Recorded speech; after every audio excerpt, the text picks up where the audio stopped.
Puan Siti Fairuz merupakan pengusaha pasar mini Kik City. Beliau merupakan usahawan nadi Sungai Temau.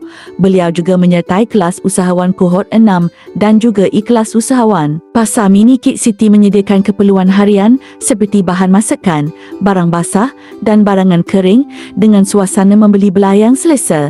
Tempat tumpuan penduduk kampung untuk mendapatkan barang runcit dengan cepat dan mudah.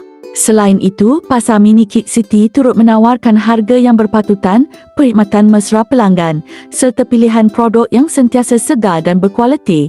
Terletak berdekatan dengan kawasan tumpuan penduduk dan mempunyai lokasi yang strategik, Pasar Mini ini menjadi pilihan utama penduduk setempat untuk mendapatkan keperluan harian tanpa perlu pergi jauh. Pasar Mini Kik City juga kerap menambah stok baharu untuk memastikan setiap pelanggan mendapat pilihan terbaik setiap kali berkunjung.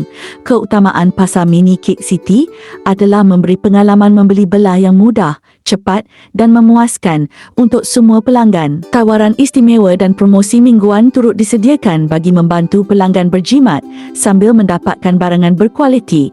Sebagai sebahagian daripada komuniti setempat, Pasar Mini Kik City sentiasa berusaha memenuhi keperluan harian penduduk. Di Pasar Mini Kik City, pelanggan bukan sahaja boleh membeli barangan harian, malah boleh menukar minyak masak terpakai.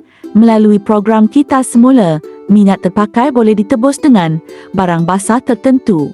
Sebelum ini, Puan Siti Fairuz telah belajar membuat QR Code di Nadi dan kini Pasar Mini kepunyaannya sudah menyediakan kemudahan pembayaran secara atas talian.